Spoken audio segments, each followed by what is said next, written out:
Very much. As the spokesperson has already given you an orientation of the area.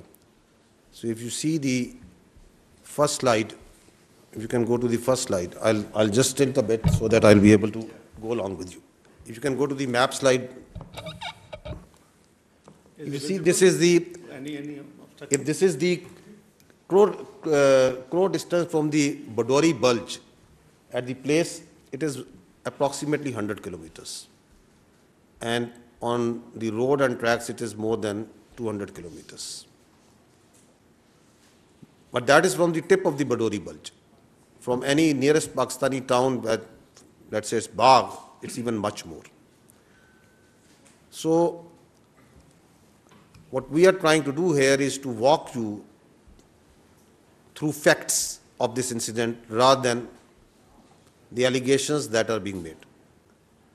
So if the allegation is that it's the Pakistan-based so-called terrorists did this incident, then you need to be cognizant of where it lies, how far deep it is inside the illegally occupied Jammu and Kashmir.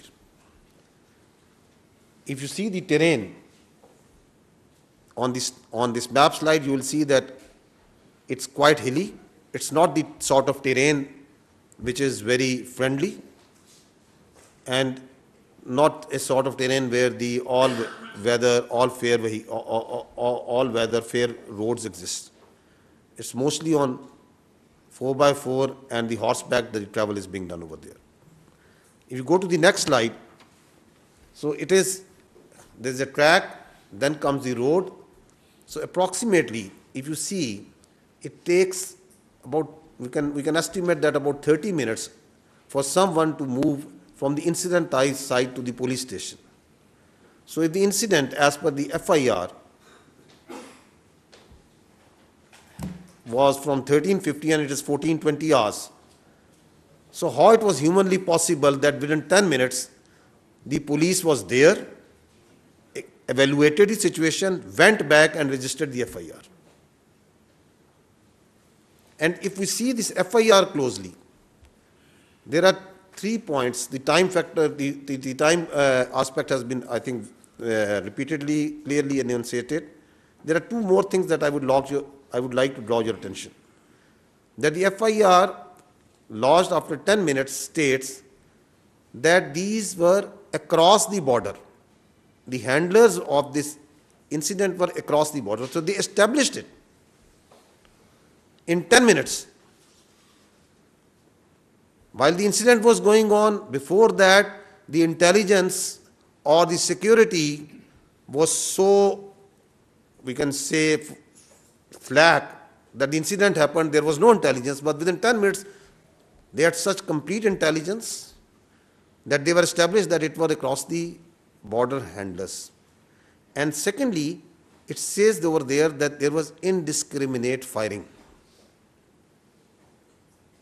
However, we also know that a consistent narrative was made, is being made, that this act of terrorism was done on base of religion, that the Muslims, that it was the segregation was done and Hindus were killed. So I would request if you can go to the next slide. Now, if you please see this clip which has been made at the time of incident. Please run it. Narrative is being made. That is a question that has already been raised by the Honorable Deputy Prime Minister. If you go to the next slide, you see that immediately after incident at about 3 o'clock, the social media, the particular social media handlers in India started breaking the news. At 3:05, exactly at 3:05 on the social media, a handle which is closely affiliated with their agencies put the blame on Pakistan. It says Pakistan attacked Pahalgam through its proxies. Then the electronic media also comes into play. At 3:30, the electronic media is also saying that it's the Pakistan that is being done. You can listen to this. There are reports coming in of 4 tourists who have been targeted. They've been attacked by the terrorists in Pahalgam. Well, telltale signs of Pakistan's involvement is now emerging behind the Pahalgam terror attack. So this confirmation is clear now that there were Pakistani terrorists. Pakistan is not willing to digest that so much improvement has taken place in Jammu and Kashmir. So Pakistan is going to keep making such attempts. So the allegations of Pakistan being responsible started coming within minutes while the evidence is still awaited. And on the next, this social media post, which is at around 4 o'clock, you can see, if you go to the previous slide, if you see at 4 o'clock, they were sure and they started saying that it is the Islamist terrorists that have killed tourists. So the narrative of the Islamist terrorists, while we are absolutely clear that terrorism has no religion. There are no Islamic terrorists, there are no Christian terrorists, and there are also no even Hindu terrorists, because terrorists have no religion. If you go to the next slide, I'll draw your attention towards that these social media accounts that started propagating that it's Pakistan, it's Islamic terrorism, they have been in play in this business of terrorism much before. Here you can see that Mianwali 4th November, once the attack occurred.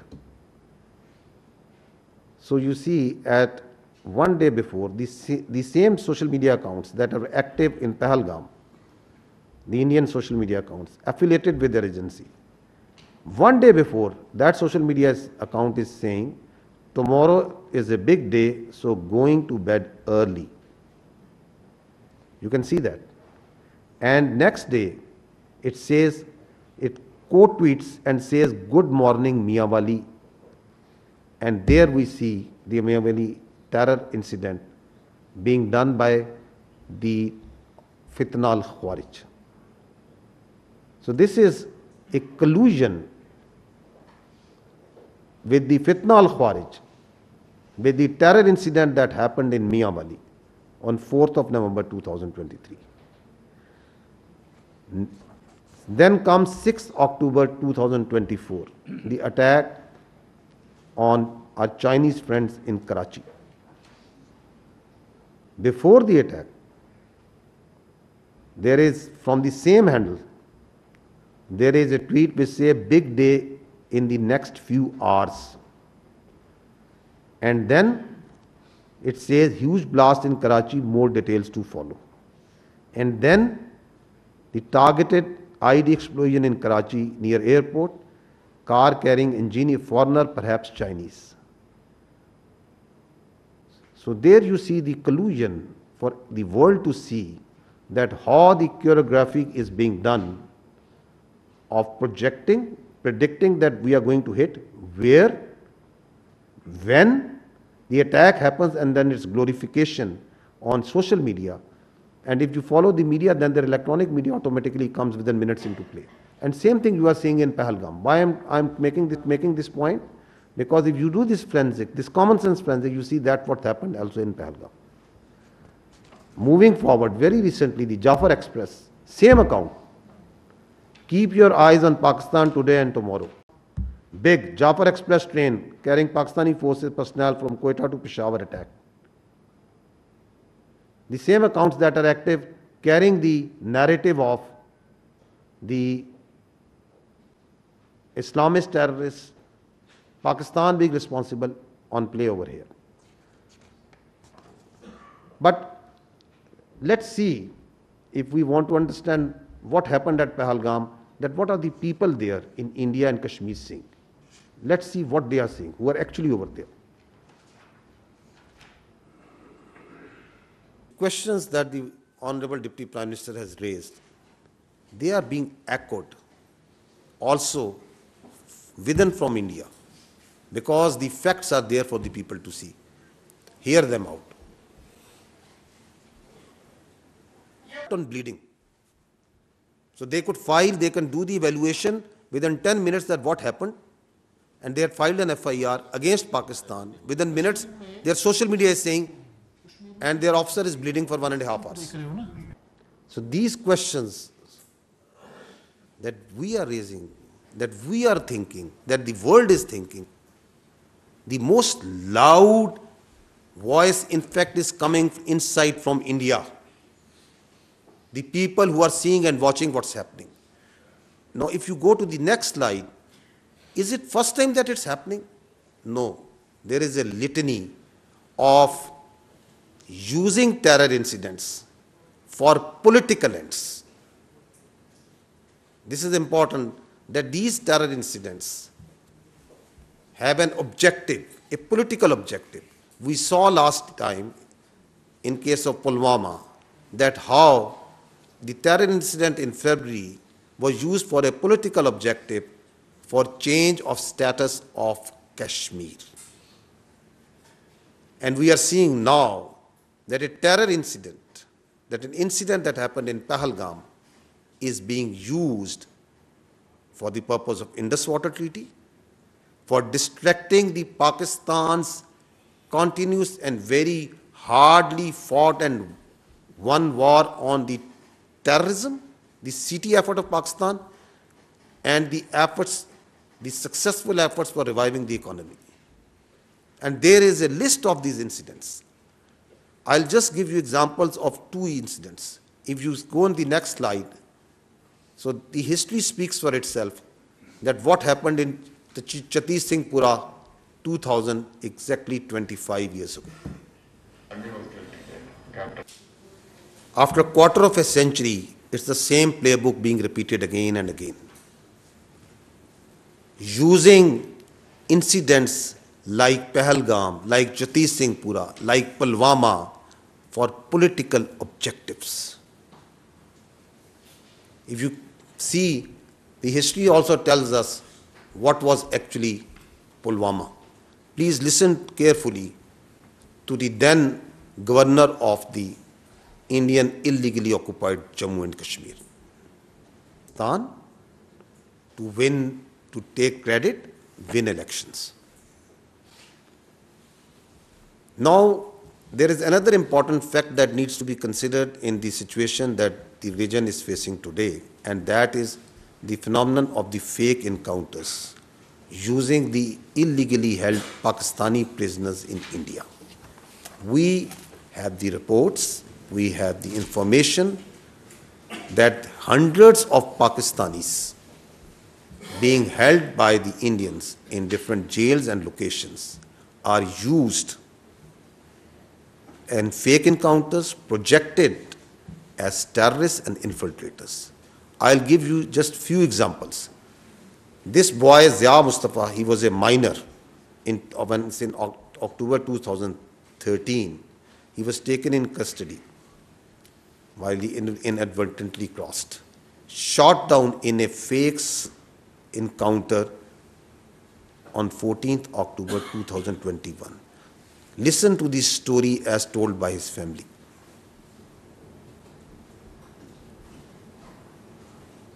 I will now give you 2 very recent examples post Pahalgam incident. If you see this slide, there you can see 2 unfortunate Kashmiri.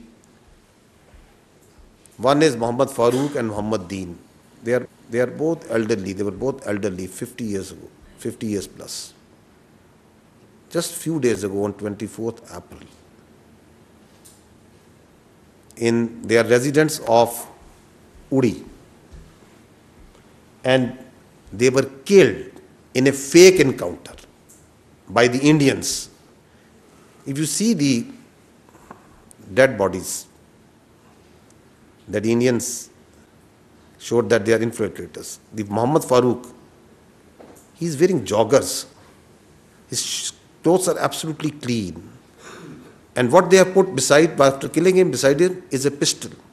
Is this the infiltrator where there is infested with regular forces going to take on a regular army, and those security forces wearing joggers and a pistol that they planted along with his body. On the other side, look at the shoes. He's wearing Mukeshan, shining shoes. You kill innocent, you plant evidence on them, and then you call them infiltrators. And what are these village people telling? That are they terrorists? Are they infiltrators? Listen to them. They are trying to fabricate even after post-Pahalgam that the Pakistan is sending infiltrators and terrorists. You kill innocent people yourself. You plant weapons and then you claim them as infiltrators. You claim them that the Pakistani security forces have sent them. Ask yourself that who is doing state-sponsored terrorism over here. Next example. This is 23rd April, just few days ago. A fake encounter that happened in Kupwara. Please hold your breath and see what they do once they are planting, once they are making their bodies, how they mutilate those bodies. Listen to this. A professional army hacking the head of a body of an innocent person and showing that these are the terrorists. This happened on 23rd of April in Kupwara.